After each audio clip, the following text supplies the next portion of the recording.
verveine. Connue et utilisée depuis l'Antiquité, à la fois pour ses vertus thérapeutiques que pour ses pouvoirs prétendument surnaturels. L'action bénéfique de la verveine officinale, verveine sauvage, porte sur les sphères digestives et inflammatoires. Dans le premier cas, elle traite les digestions difficiles, les maux de ventre, elle stimule l'appétit et la fonction hépatique. Dans le second, on lui prête une action semblable à celle de l'aspirine, soulageant les inflammations. Elle a aussi des propriétés apaisantes et anti-stress. Forme et préparation, gélules, infusion, huile essentielle. Les propriétés médicinales de la verveine officinale. Utilisation interne. Action sur le système digestif, digestion difficile, maux de ventre, diarrhée.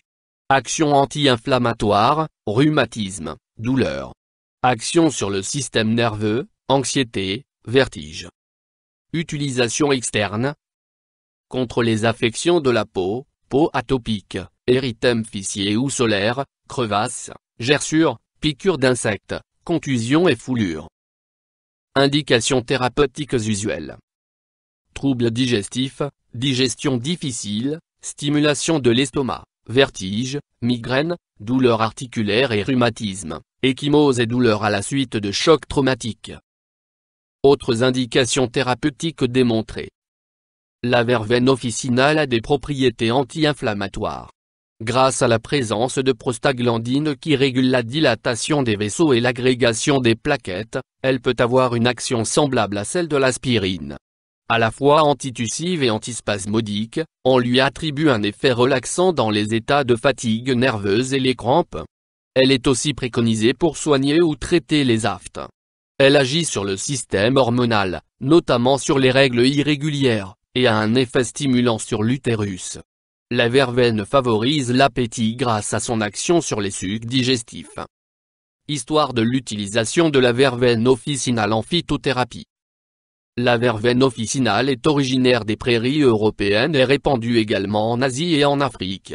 Considérée comme une plante médicinale depuis l'Antiquité, elle fut utilisée tant par les Celtes que les Romains comme une plante magique, d'où son nom d'herbe sorcier, utilisée alors comme filtre d'amour, porte-bonheur ou pour lutter contre le mauvais œil. Elle servait aussi à jeter ou lever des sorts. La verveine officinale fut une plante médicinale très appréciée au cours des siècles, jusqu'à l'apparition des médicaments de synthèse. Description botanique de la verveine officinale.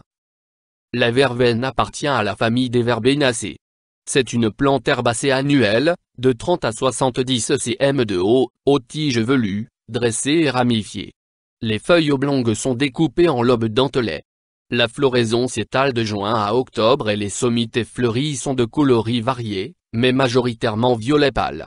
Le fruit de la verveine présente 4 akènes qui se séparent à maturité. La partie aérienne fleurit, cueillie en juillet, et séchée puis utilisée en phytothérapie sous forme de teinture mère ou d'infusion. Composition de la verveine officinale. Partie utilisée. Les sommités fleuries sont utilisées en début de floraison. Principe actif. Le principe actif majeur de la verveine est la verbénaline iridoïde à laquelle la plante doit ses propriétés antinévralgiques. Elle contient également des tanins, des mucilages, de la saponine, des quinones, qui permettent de lutter contre la fièvre et les symptômes inflammatoires, et une flavone. Utilisation et posologie de la verveine officinale. Dosage.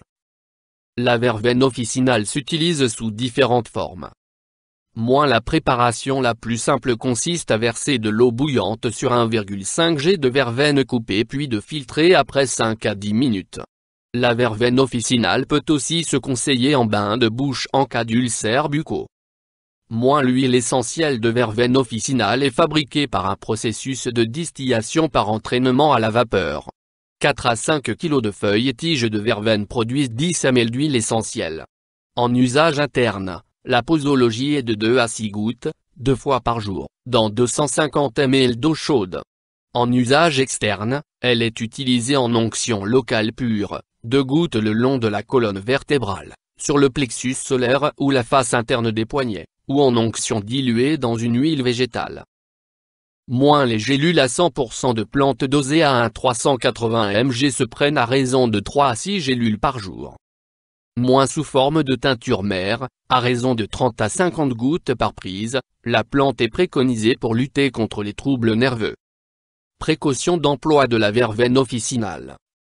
La verveine officinale est utilisée couramment, sans que des effets toxiques graves aient été signalés. Il est néanmoins recommandé de consulter son médecin, car de nombreuses contre-indications existent. Contre-indications.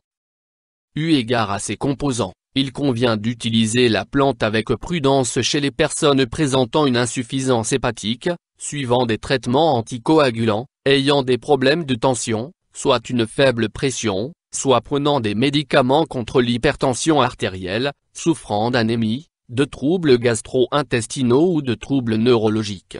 La plante ne doit pas non plus être utilisée par les femmes enceintes ou qui allaitent. Effets indésirables. Les effets les plus fréquents de la verveine officinale se rapportent à ses propriétés allergènes et, dans cette hypothèse, il est recommandé de ne pas en ingérer. Elle interagit ainsi avec des enzymes du foie qui modifient le métabolisme des médicaments. En ce qui concerne la sphère gastro-intestinale, les iridoïdes présents dans la plante peuvent provoquer la contraction des muscles de l'intestin. Des dermatites ou allergies anaphylactiques sont aussi possibles au contact de la plante. Interaction avec des plantes médicinales ou des compléments. Il n'y a pas d'interaction connue. Interaction avec des médicaments. Des interactions de la verveine officinale avec certaines médications ont été constatées. Ainsi, la présence de vitamine K dans la verveine diminue l'efficacité des coagulants. La verveine officinale empêche l'action des œstrogènes dans le cadre d'une hormonothérapie et inhibe l'absorption du fer. Les propriétés anti-inflammatoires de la verveine amplifient l'effet de médicaments aux mêmes propriétés. Avis du médecin.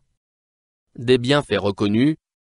Si l'utilisation des plantes, de manière empirique, est très ancienne, la recherche scientifique de leurs propriétés et de leurs vertus thérapeutiques date du XIXe siècle. À cet égard, il ne faut pas confondre la verveine officinale avec la verveine citronnelle odorante Aloysia triphylla, petit arbrisseau aux vertus différentes, vendu sous forme de tisane et souvent moins riche en principes actifs. La verveine officinale est reconnue pour son efficacité dans le traitement des rhumatismes et des blessures et préconisée pour soulager les crampes et les troubles digestifs ainsi que ceux du sommeil et du stress. Avertissement. Les vertus médicinales et les bienfaits reconnus ne sont pas corroborés par une étude scientifique de grande envergure.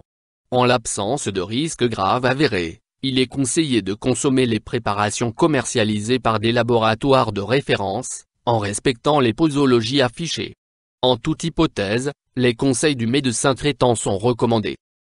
La recherche sur la verveine officinale. Si aucune étude clinique n'a démontré l'efficacité thérapeutique de la verveine officinale, des études in vitro ou réalisées chez l'animal mettent en évidence les nombreuses propriétés de la plante. Les actifs présents dans la plante fleurie ont principalement une efficacité antibactérienne, anti-inflammatoire et antioxydante. YouTube Dr Alabé